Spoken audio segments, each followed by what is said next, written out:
22 বছর ধরে একই কমিটি দিয়ে চলছে মার্শাল আর্ট কনফেডারেশন। নিজেদের পদ ধরে রাখতে নির্বাচন এড়িয়ে চলেছে বেসবল, সফটবল, ঘুড়ি অ্যাসোসিয়েশনও। গণতন্ত্রের চর্চা থেকে মুখ ফিরিয়ে নিচ্ছে অন্য ফেডারেশনগুলো।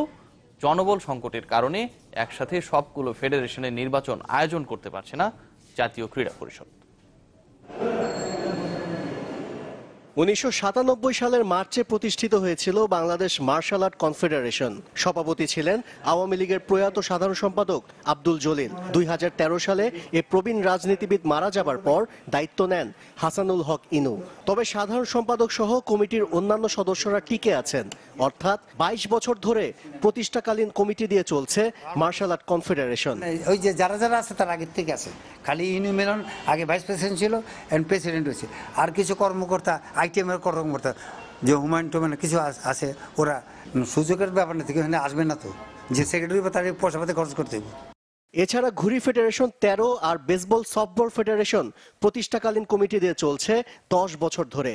কিক বক্সিং, আন্তর্জাতিক তাইকোয়ান্ডো, বুত্থান, থ্রোবলের অবস্থা একই রকম।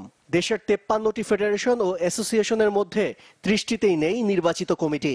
বাকি 23টির মধ্যে মেয়াদ শেষ হয়েছে 7টির। লোকবল সংকটের কারণে এতগুলো ফেডারেশনের দ্রুত নির্বাচন করার সুযোগ নেই বলে জানিয়েছেন ক্রীড়া পরিষদ সচিব।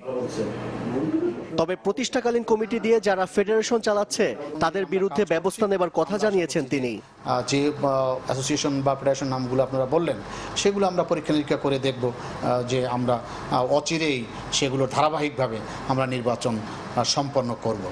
নির্বাচনের জন্য ক্রীড়া পরিষদকে চিঠি দিয়েছে অ্যাথলেটিক্স ফেডারেশন। তবে হকি নির্বাচন শেষ না হওয়া পর্যন্ত প্রক্রিয়া শুরু করছে না এনএসসি। আশিক রুদ্র, চ্যানেল 24, ঢাকা।